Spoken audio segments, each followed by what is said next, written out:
Good morning, Debbie. Beautiful, sweet Debbie. Good morning, my beloved brothers and sisters. John would like for us to say good morning. Today, on this day, we mourn the passing of a giant. He was not just a man, but somehow, and some way, John Dingell stood ahead of all of us, broad shoulders, tall, and determined. He was a man people admired.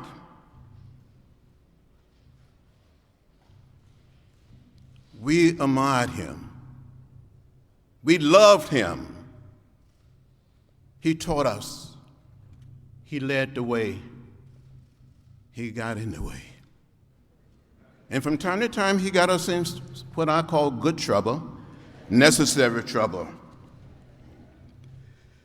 Before John Dingell used what he had the power of the people vested in his very being, in his very soul. He inspired each and every one of us to be brave, to be bold, to stand up, and to speak out. He loved the people of his district, and the people loved him. He loved the citizens of our nation. It was not for him, his election, a road to the Senate or the White House. It was not the gateway to riches after he left the Hill. For John Dingell, public service was a mission in and of itself. It was a great honor to see him, to speak to him, to say, "How you doing, Mr. Chairman?" He said, "Don't call me Mr. Chairman, call me John." It was very hard for me to say John Dingell. My friend, John Chairman Dingell, was bold. He was brave. The success of 59 years sounds so easy when we list all of his accomplishments. But he was human. He struggled. He experienced challenges. About 10 years into his career, President Lyndon Johnson sent the Civil Rights Act of 1964 to the floor of the House. The issue of race was at the forefront of the nation. After the historic March on Washington in 1963, Dr. King spoke about the dream of a true democracy. And I demanded on behalf of the young people, "Wake up, America, wake up." I didn't know any better. I had all of my hair, a few pounds lighter, and much younger. John voted for the bill as an act of conscience. He believed it was the right thing to do, but he was facing a very, very tough re-election. The issue of race was dividing our country, and the Michigan State House slated him for destruction by cutting a large population of African American out of his district. He was facing a Polish American like himself who had voted against the bill. John did not run from his decision or try to explain away his vote. He stood on the courage of his conviction and won that primary by 5,000 votes. People respect you when you stand up for what you believe. They may not always like what you decide, but they know they can trust you to do what you believe is right. And that counts for a great deal in the minds of the people who supported John Dingell. John Dingell, this man, this brave, bold man, loved the people, and the people loved him back. I remember on one occasion traveling to his district. The people showed him so much love and so much respect. He defended them like they were members of his own family. And they trusted him with their lives for 59 years. John was a good and noble man. The most important lesson John can teach us is that the passion and power of love never fails. Technology will change and pass away. Ambition will spark like a flash in a pan, but grow into a bonfire that consumes all it touches. Even knowledge one day will cease. But John knew that love is everlasting.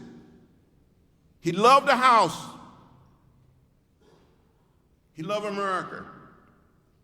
He loved his family.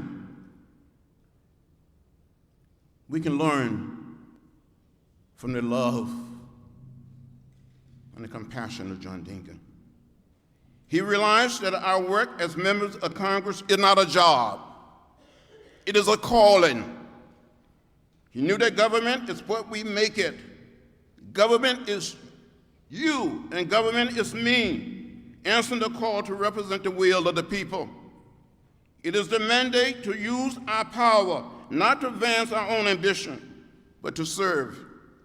My beloved brothers and sisters, let me say again to his sweet Debbie, thank you for holding up and standing by our friend, a great man, our brother, John Dingell. If you need us in the hours to come, the days to come, call us, and we will be there. And let me say again to my friend, to a brother, John Dingell, I want to thank you for all of your help through the years, for all of your love and support. Thank you for your friendship. I will miss you. We will miss you. But I do believe deeply in my heart that we will see you in the morning.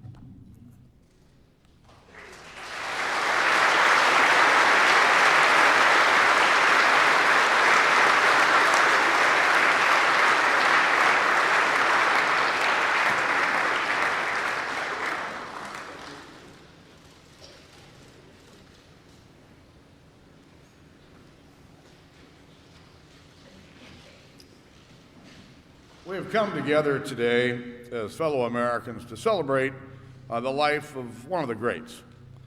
Debbie, thank you for giving me the honor of being part of this today. It means a lot to me to be here to honor my friend, the gentleman from Michigan, the Dean of the House, the Chairman. And as you know, John was driven by the notion that congressional service is an act of coming together and finding common ground necessary to advance the interests of our country. A mentor to many of us who served with him in the Congress, John was revered by colleagues, Democrat and Republican alike. In 2013, when I was Speaker, John became the longest-serving member in the history of the House, and we honored him with a ceremony in Statuary Hall. We surprised him, as Fred pointed out earlier, by announcing that the room of the Energy and Commerce Committee, the chamber that had already become synonymous with his name, would henceforth be named the John David Dingell Jr. Room.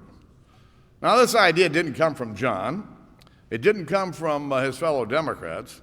It came from two Republicans, the current chairman of the committee and the former chairman of the committee. And like many who served with him, they loved him. And that's not to say that my friend John was all honey and no vinegar. He was a practitioner of what you might call tough love. He was a man who fought fiercely for what he believed. As a young man, it meant enlisting in the United States Army in the Second World War. As a member of Congress, it often meant going toe-to-toe with the opposite political party. On occasion, it meant going toe-to-toe with his own political party. And sometimes, when necessary, it meant getting in the faces of his own friends.